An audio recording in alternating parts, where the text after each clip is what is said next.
सो हमारा next topic जो है मोर अबाउट वेरिएशंस। वेरिएशंस क्या है? डिफरेंस करना सेम स्पीशीज के लोगों में।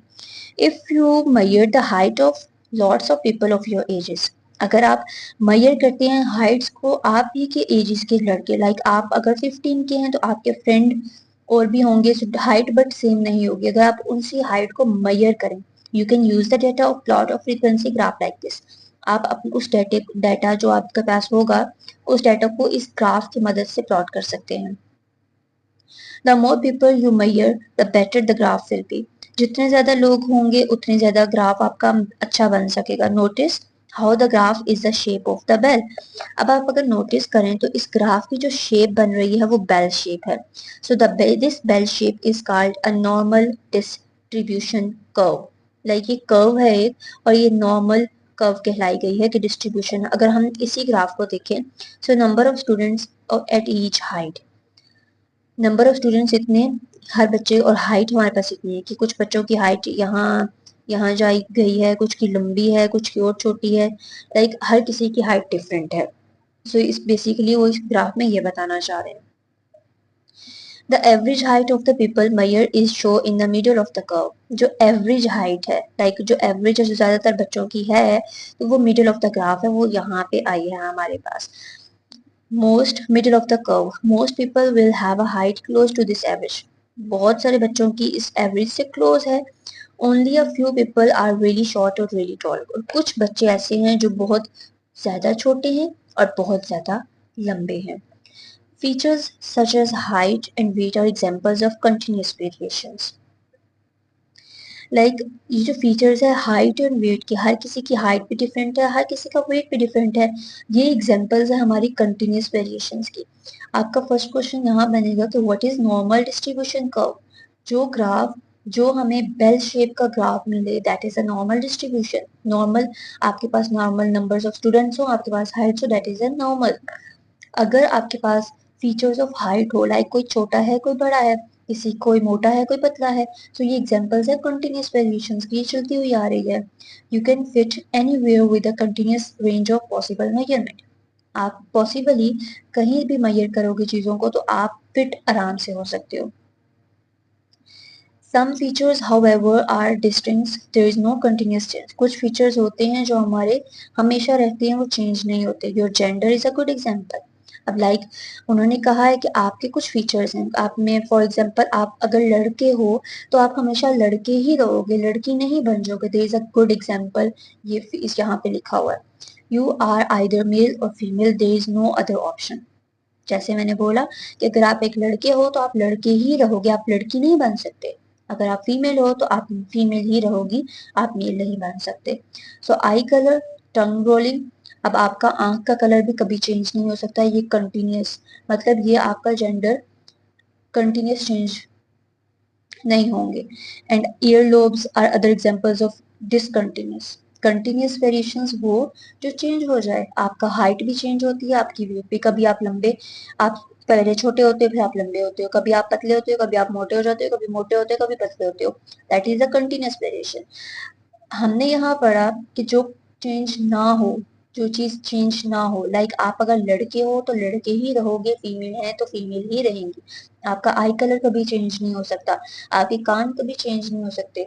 सो this is called discontinuous variation. तो यहाँ पे हमारे पास एक सवाल ये बनेगा, two difference between continuous variation and discontinuous variation. You either have the features or you don't, you either can or you can't. So this is what we are do.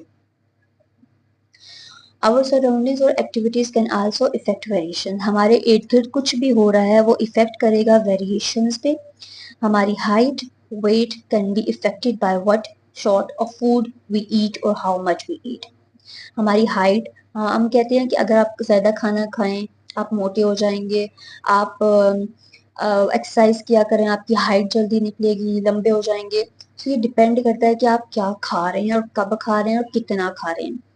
Exposure of to sunlight effect the colour of our skin. हम कहते हैं आप सूरज में ना जाना, रंग काला हो जाएगा। सो बेसिकली ये इफेक्ट करता है हमारे स्किन पे, no matter what colour is to begin with. आप फॉर एग्जांपल आप बहुत वाइट हो, आप अगर बाहर खेलने जा रहे हो धूप में तो आप कुछ ही दिनों में आपका कलर ब्लैक हो जाएगा। This is continuous variation. ये जो प्रोसेस है वेरिएशन का, ये एक्वायर्ड वेरिएशन कहलाता है। Why we call the acquired variation, हम इसे एक्वायर्ड वेरिएशन क्यों कहते हैं? Because people acquire these characteristics as a result of what they do during their life. ये इफेक्ट, ये रिजल्ट है कि हम इंसान अपनी जिंदगी में क्या कर रहे हैं। सो ये आपका एक पेज हो गया। सो हमारा जो नेक्स्ट टॉपिक है दैट इज अडेप्टेशन। अडेप्टेशन का जो वर्ड है वो अडॉप्ट से निकला है, चीज़ों को अडॉप्ट करना। Every living things is adopted to live in a certain way. हर जानदार अपने ही चीज अपने ही तरीके से चीज़ों को अडॉप्ट करता है। Lions have a strong teeth for tearing flesh and crushing bones. Lion के जो तेज दांत होते हैं वो चीज़ों को, हड्डियों को चबाने के लिए बेस्ट हैं। Butterflies have a long tubular mouth part for sucking nectars from the flower. Like butterflies के जो mouth parts tubular long लंबे लंबे उसके आगे होते हैं, like यहाँ पे वो हेल्प करते हैं उनकी नेक्टर्स को उठाने में फ्लावर्स के अंदर से। मोस्ट फ्लावर्स के जो कलर्स होते हैं वो अट्रैक्ट करते हैं कीड़े मकोड़ों को कि पोलिनेशन के प्रोसेस के लिए। Some living things pollination का process के लिए some living things need extra special adaptations to survive in a very harsh environment. कुछ जानदार ऐसे होते हैं जिन्हें स्पेशल अडेप्टेशन की जरूरत होती है सरवाइव करने के लिए एक हार्श माहौल में। लाइक हम अगर एग्जांपल लें तो पोलर बियर की, जो कि बर्फ आइस में रहता है। So the polar bear live in arctic condition. ये अरेक्टिव कंडीशन में होता है where it is very cold, जहाँ पे बहुत सर्दी होती है। सो डू यू इमेजिन कि अपने आप को कैसे सरवाइव करता होगा उस इन्वायरमेंट में इतनी सर्दी में, specially in winter. It has lots of special features, इसके बहुत सारे फीचर्स हैं which help to it survive in a very cold climate, जो कि इसकी मदद करते हैं इतनी कोल्ड इन्वायरमेंट में रहने के लिए। So there is a question कि पोलर बियर जो है वो अपने आप को कैसे सरवाइव करता है इतने ठंडे मौसम में, इतनी इन्वायरमेंट हार्श इन्वायरमेंट में रहने के लिए। तो आप लोगों को इसके जो पार्ट्स हैं अभी मैं जो समझाऊंगी ये इसका आंसर होंगे कि this is the way that he protect the he survive himself in a very cold climate. तो वेरी फर्स्ट जो है under the skin is a thick layer of fat called blubber. मतलब इसकी जो स्किन है, इस बियर की ऊपर वाली जो स्किन है वो थिक है थोड़ी, और उसके अंदर एक फैट, एक मोटा सा जो कि कहलाता है blubber. This insulate the animal and provide a food store. There is a small ears reduce heat loss. इसके जो छोटे छोटे कान हैं ये हीट लॉस करने में इसकी हेल्प करते हैं। देयर इज इट्स वाइट फुर, ऊपर फुर है उसकी, matches the surrounding. Young bears need camouflage for protection against predators. मतलब जो इसके फुर हैं वो ये जो जो छोटे बियर्स होते हैं वो उन्हें प्रोटेक्ट करते हैं।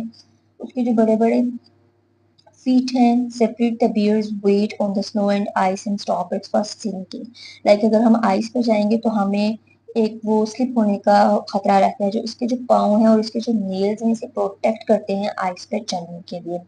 It has a round shape, इसकी लाइक गोल शेप होती है। Its surface area small compare to its volume, जो कि इसके वॉल्यूम को, इसके वेट को प्रोटेक्ट कर सके। और हीट इट्स लॉस, जो कि इससे हीट हीट प्रोवाइड करते हैं वो जो उसका उसकी राउंड शेप है दैट इज। देन इसका ये जो पार्ट है द थिक फुर, उसके ऊपर मोटे मोटे फुर होते हैं। पर उसके जो भी उसे बाल जो होते हैं कीप द बियर वॉर्म, जो उसके जो बाल हैं ये इससे गर्म रखते हैं। द फुर is greasy and keep the polar beer dry, जो कि अगर ये गीला भी हो जाएगा तो इसे खुश करने में वो जल्दी मदद करते हैं। When it is swimming in icy water, या अगर ये स्विम कर रहा है तो ये जो उसके बाल हैं ये इसे खुश्क होने में या इसे गर्म करने में जो है मदद देते हैं। देन उसकी जो टांगे हैं strong legs enable polar bear to swim, ये से स्विम करने में भी मदद करती है, भागने में भी मदद करती हैं। सो this is how the polar beer survive. अपने कैसे उसके बाल उसके जो बाल हैं वो कैसे प्रोटेक्ट करते हैं, कैसे उसकी टांगे प्रोटेक्ट करती हैं, कैसे उसके पाँव प्रोटेक्ट करते हैं, कैसे उसके जो वाइट वाइट फूर हैं आगे से वो कैसे उसे प्रोटेक्ट करते हैं, उसके छोटे छोटे कान क्या काम करते हैं, कहाँ पे वो अपना खाना स्टोर करता है। So this is the way how polar bear survive in a cold climate. So I hope आपको इसका अब चीज़ों को हम कैसे अडॉप्ट करते हैं। लाइक अगर हम लोग गर्मी में रह रहे हैं तो हमें गर्मी में सर्वाइव करने का पता है, अगर हम सर्दी में रह रहे हैं तो हमें पता है कि हमें क्या चीज़ें चाहिए क्या। तो सेम एज इट इज एक जानवरों को भी पता है कि उन्हें सर्वाइव कैसे करना है, उनके लिए अल्लाह ताला ने जो कुछ भी नेचुरली चीज़ें बनाई हैं तो उसी की मदद से वो सर्वाइव करते हैं। तो दिस इज देन उसके बाद हमारे पास आता है the cactus. Cactus this is a plant जिसके ऊपर कांटे वगैरह होते हैं जो ज्यादातर डेजर्ट में पाया जाता है। Cacti also live in desert, ये डेजर्ट में होता है। लाइक कैमल, जैसे कैमल होते हैं डेजर्ट में। Cacti are well adopted adapted to life in a dry climate. ये जो अडॉप्ट करता है खुश्क इलाके में रहने के लिए। लाइक अगर हम लोग कैमल को देखेंगे ये हमें कोल्ड इन्वायरमेंट में नजर नहीं आएगा। वाई? बिकॉज ये चीजों को अडॉप्ट करता है सिर्फ और सिर्फ डेजर्ट वाले इलाके में। अगर मैं बात करूँ बियर की कि ये डेजर्ट में क्यों नहीं है, क्यों? बिकॉज ये सिर्फ बना ही कोल्ड क्लाइमेट है, ये अपने आप को चीजों को अपने आप को अडॉप्ट करेगा इस कोल्ड क्लाइमेट में, जबकि ये डेजर्ट में करेगा। सेम अगर हम प्लांट की बात करें तो कैक्टस भी डेजर्ट इन्वायरमेंट में ही रह सकता है, ड्राई क्लाइमेट में ही रह सकता है, और ये कहीं नहीं रह सकता, और हमें ये कहीं नजर भी नहीं आता।